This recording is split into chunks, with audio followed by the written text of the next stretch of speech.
We decided to go to London as a group trip because Wiro needed to see Phantom. He's never seen it before. I think he's only really seen Avenue Q live and nothing else, which is concerning because, he's our Phantom, so he has to see the show. Yeah, I anticipate there's going to be a little resistance to that. I know he's not the biggest fan. My hope is that when the chandelier goes up, it's going to just wow him. Yeah, the overture always gets people.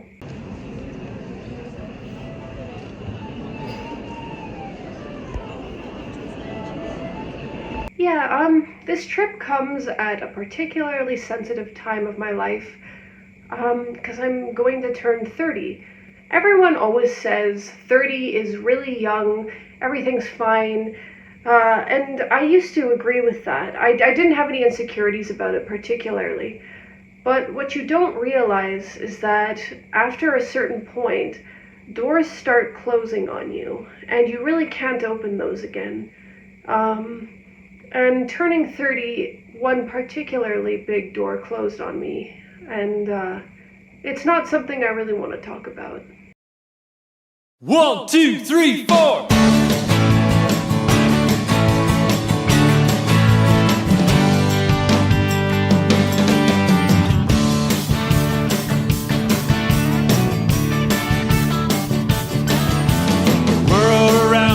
May have changed, but hey, not me, I'm still the same. Still got all my bills to pay. Hey, I'm still making time to play. It's my day and I'm doing okay. I can make a difference in so many ways. It doesn't matter what happens to me, 'cause it's my choice to be happy.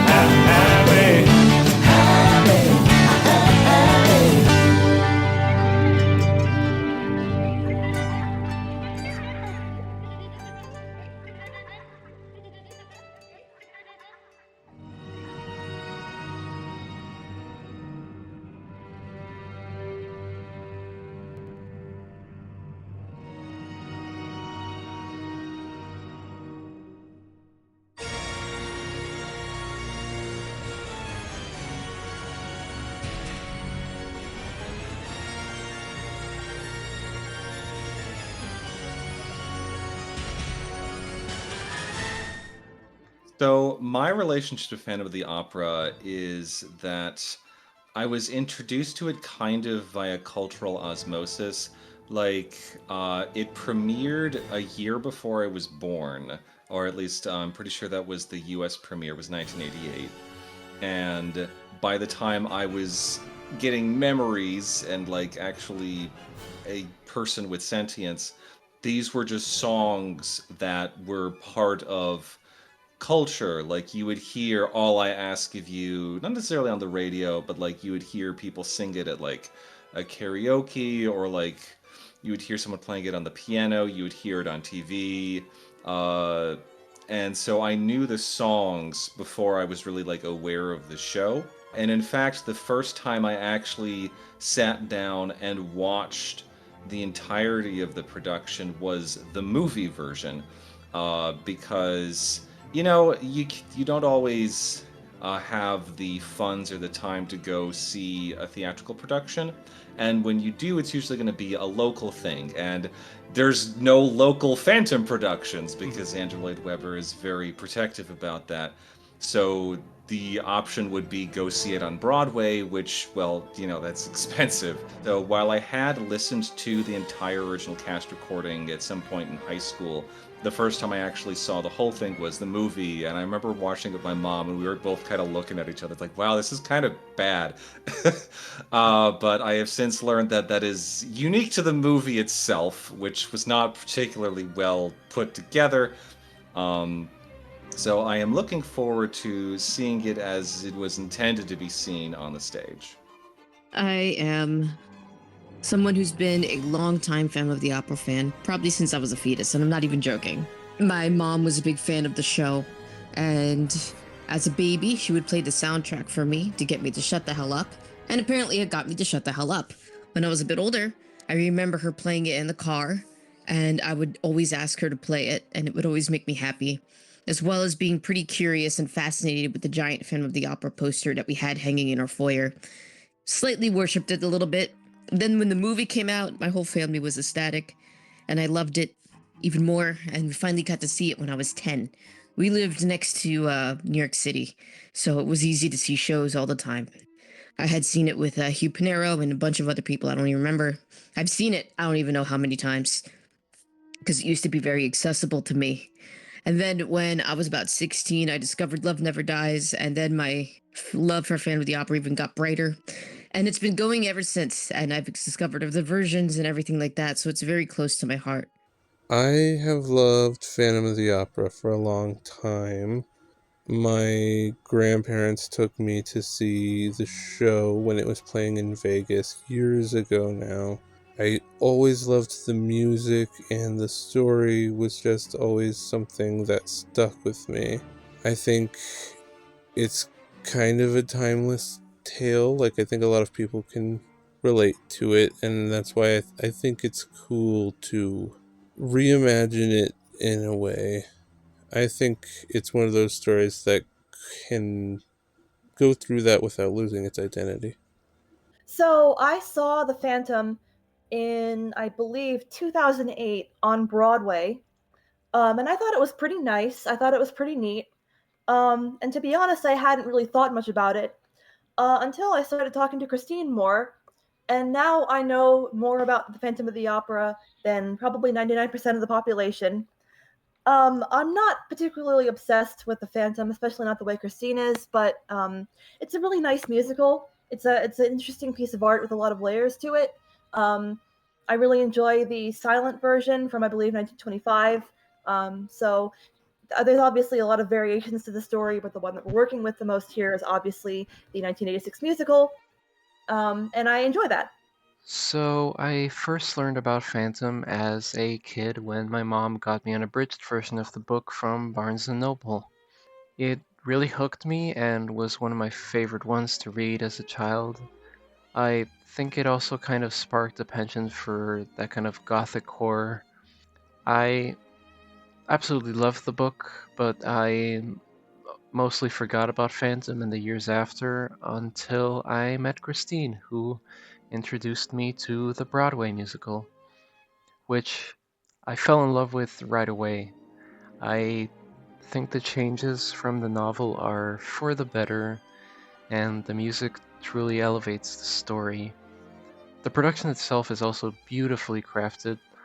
Maria Bjornsson is a name I had no knowledge of before this year, working on Intermezzo, but good God, she is legendary. Her sets are really ornate and gorgeous, and they have so much life to them, and it's obvious why they've stood the test of time and been so iconic to the show's prominence as a seminal artistic work, and it's been fun exploring them through creating 3D assets for Intermezzo. Overall, yeah, I love Phantom of the Opera.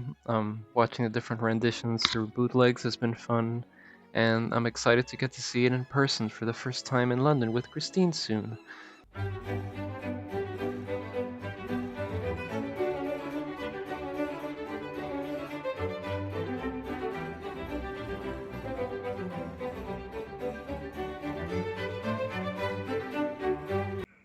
Yeah, I kind of thought you would ask this question. We don't really need to talk about my history with Phantom, right? Like, I know I'm directing the thing, but I'm just like, nothing. Uh, Everybody else is a little more important to this production than I am, right? But if you want to know the truth, basically, I first saw Phantom in Calgary when I was really little. Um,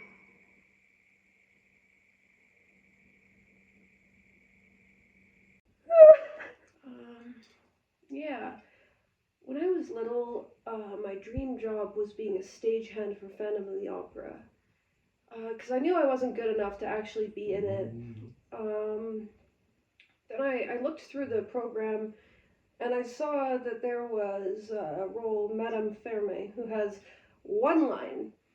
And so I made that my dream. I was like, well, I can do that. One line. I can't fuck that up. I abandoned that pretty fast, though, because, I don't think I could even really do that. Let alone anything else. And here I am. I work a white trash job. It's not fun. I do my best. This is not how I thought my life would go. I don't think anyone thinks their life will go this way, but there's the special people, and then there's the people like me. Just nothing. That's about it. Anyway, then I saw it in New York, and Marnie Rabb was there. She was my first Christine on Broadway, actually. And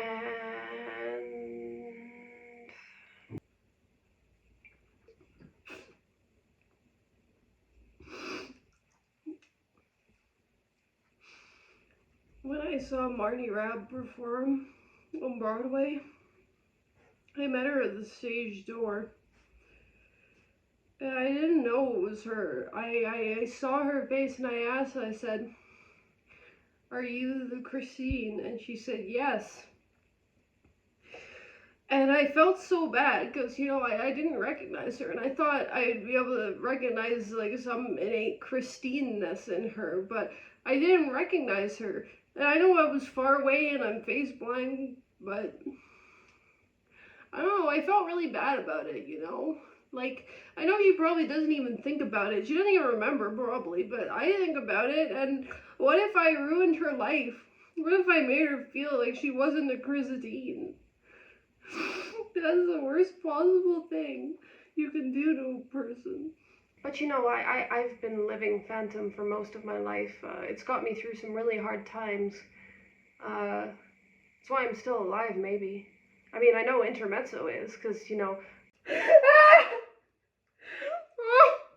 I don't know. I feel like I might have done something really bad.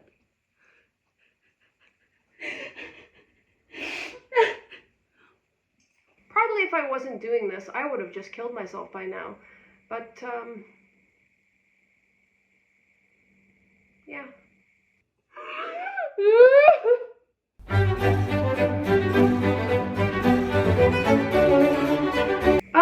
Yeah, I'm face blind. I've always been ashamed of that.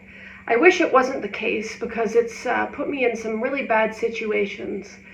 And it hurts. It hurts to not be able to tell people apart because I don't want them to feel like they're unspecial or anything. It's just something I can't really control. Now you might be thinking, Christine, you spent all this money flying everyone out to London. Yeah, it came out of my personal savings, but, we've reached the point where we kind of have to bite the bullet by the horns.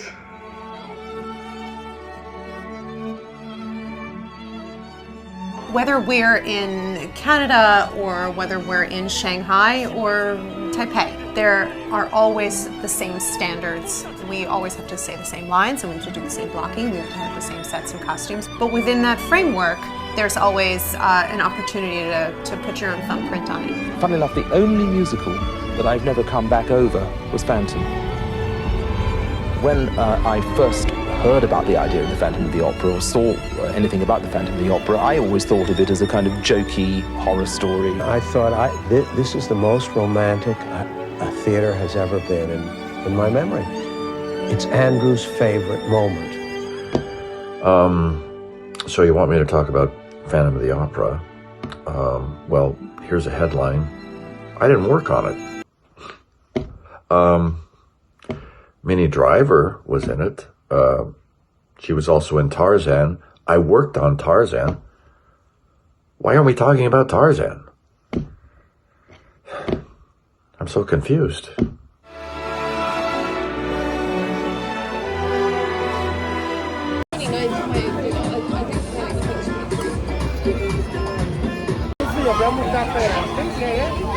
Can I have another? Legend, thank you.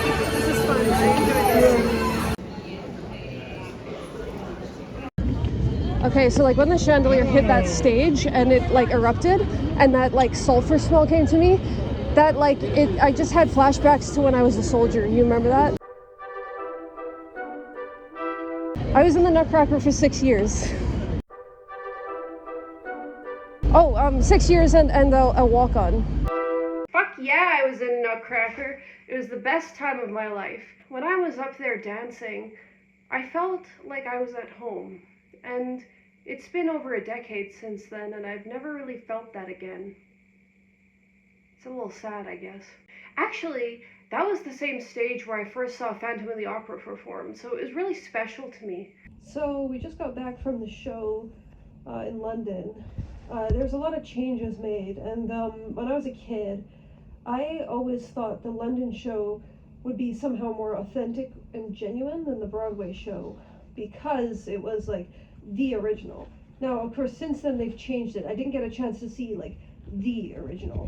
So, I don't know, I didn't feel the same feeling I felt when I was on Broadway, watching it, but I felt something new, and I think change is good. It's not good it closed on Broadway, obviously, but I'm willing to accept this new Phantom feeling, and we'll see it with Wero, and he's gonna be a total bitch about it, but we'll get it done.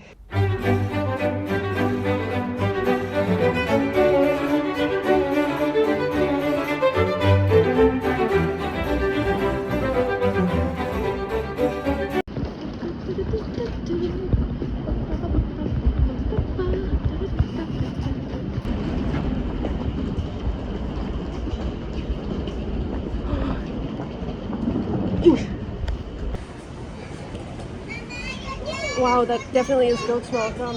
So you're sure like she wasn't peeved at me or anything like that? I don't think so.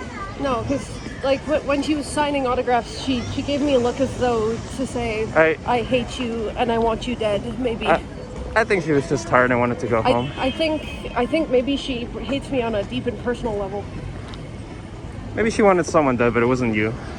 And she was just thinking about them at the exact same moment. I think she looks down on me because I'm so much less. I'm so much less.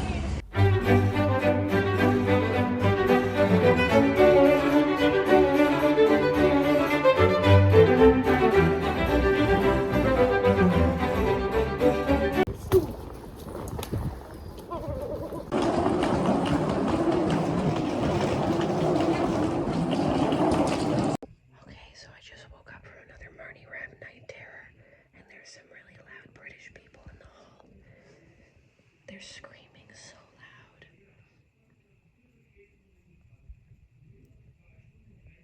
Here. I don't want them to see me. Okay. That's so good. That's so good. Okay, so we're in the same area for Phantom. Okay. And remember how I told you it's like segregated by class? Mm-hmm. So we're the only two, and then the other three are on a different balcony. Why did you take money out of your... Oh, because I was going to say that you should cover my drink when we get there, and so there's some money to cover it. I think they will take cash. I don't want pounds. But you... I'm leaving tomorrow. Just two. I don't want pounds. Thank you. Thank you. I do not want pounds. Well, you already have plenty.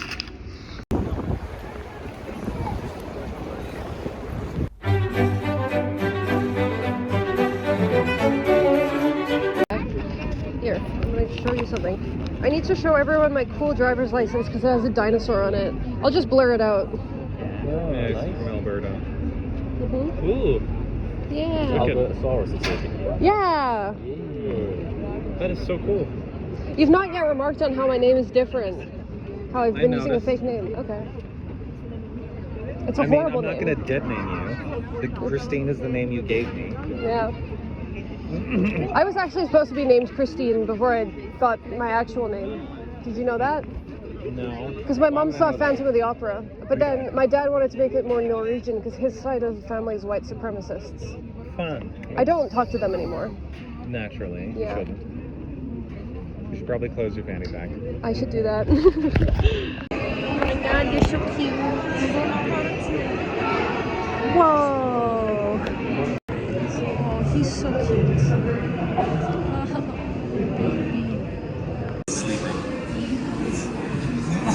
Twitch? There's a lot of Twitch for me, baby. animatronics. Oh, there you go.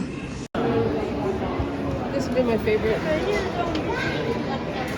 Is this a picture or a video? Oh my god, oh no. Phantom of the Opera is there inside my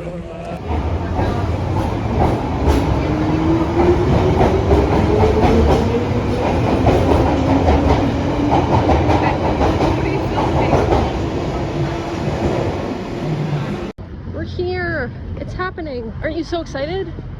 Okay, well, aren't you guys so excited? Ah, I'm excited.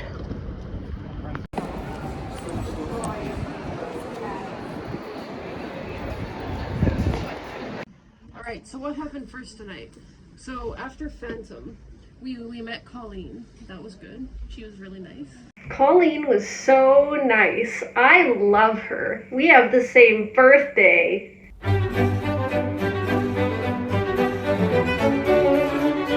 Gosh, yeah, I hope they let me back on the West End. I'd like to see her again. I wish that I could get Colleen on Intermezzo.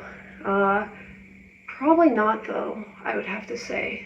But we'll burn that bridge when we get to it.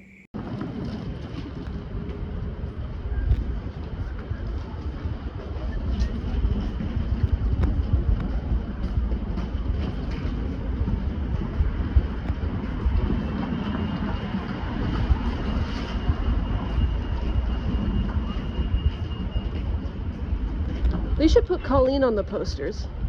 And then we went to that, was it Japanese? Korean? Korean barbecue. Yeah, Korean barbecue. So this is chicken? Spicy chicken. How spicy is spicy? No, it's not. It's not spicy. It's done. Any of you want any others? And then after that, We went to the gay bar. we went to the gay bar. No, we went to O'Neill's first. We went to We went to O'Neill's. O'Neill's. Yeah, and we got like a lot of drinks.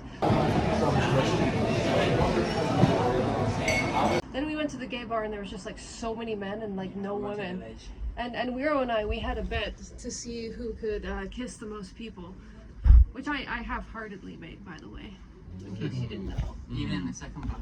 Well, I needed an excuse to kiss a woman as a thing, and I thought if I get really desperate, I could just tell someone about the bet and make it about that. So then, what do we do after that? Then we went... We went to the second bar. Yeah. Oh, and I revealed to Wiro that I actually do speak French. Mais j'ai besoin de pratiquer.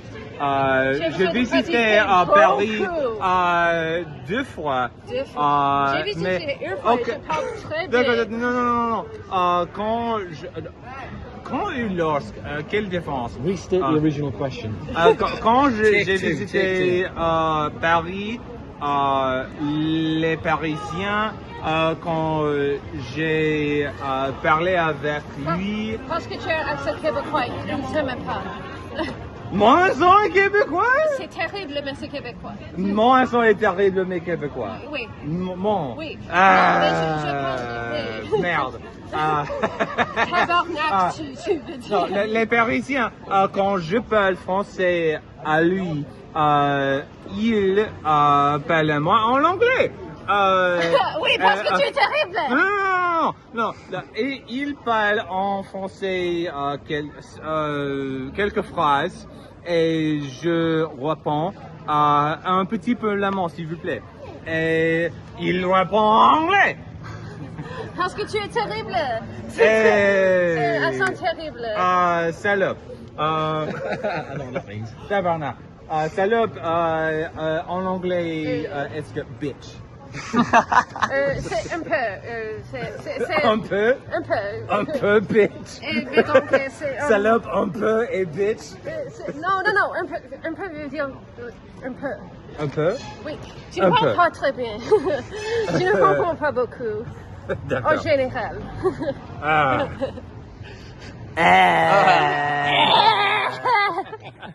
With a Quebecois accent. With a Quebecois accent, and it is And you pronounced have the Quebec. gall to misrepresent my accent when you're the one with the American-French accent. Okay, but is yours Parisian French? I really don't think It's so. closer to Parisian than yours is.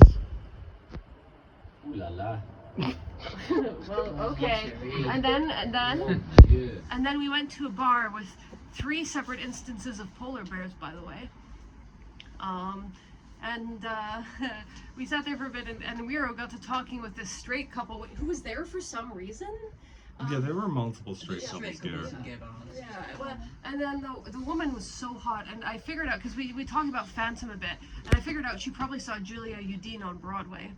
And then we were both kind of unsuccessful at first. We were with love, and then we were about to leave, and then this woman in a green beanie with dark hair and darker skin and like really like nice doe eyes, like.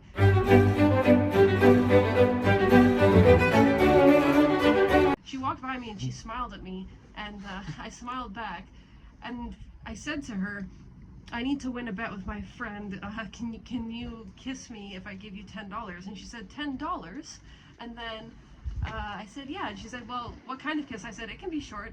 And so she sort of mashed her face against mine, and I felt her teeth on my lower lip and the wet part of her mouth in my mouth, and we kissed. And then I dropped the money at her feet in a panic and ran away. Nice. But I kissed a woman. That counts. Yippee! Yeah. That counts. And then we came back. And then we came back here. And I won the bet, by the way. Okay. Okay, that's it. He's devastated. No, I'm just tired. Cast it now, that's it. He's mad. He's mad that he's angry. Like a polar bear. No, I'm just tired. Alright. And you're not fat, Wiro. Oh.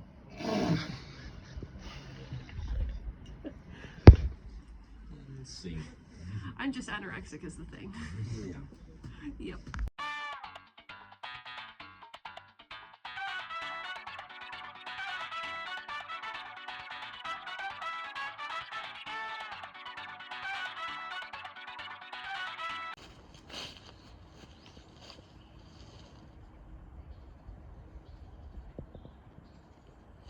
I kind of thought I would have an epiphany, but it turns out not. Alright, so here's what I think happened. When I was visiting Maria Bjornsson's grave, I accidentally stepped on it with both feet because I saw a really cool leaf that I wanted to eat. Now I have her power. I did end up eating the leaf, but what I think happened after that is Maria Bjornsson's ghost came out and possessed a horse, which then kicked me in the pussy as retribution for stepping on her grave.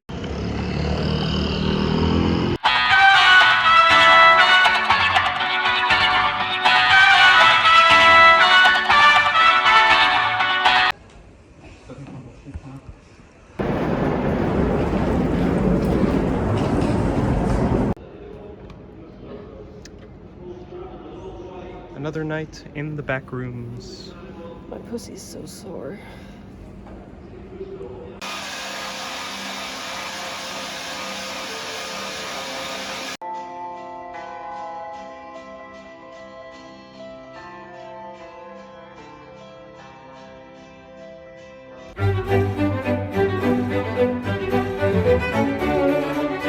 It's New Year's Day. My first stream song is The Phantom of the Opera, and this is where I am. Yeah.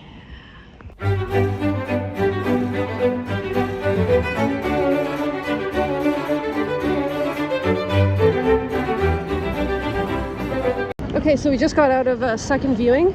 Colleen signed my bear. I'm so glad we got Colleen. I didn't think we would get Colleen. She was so nice. She was so fucking nice. She was so, oh my gosh, she's such a sweetheart. I love her. She's my third favorite, Christine. Oh my god.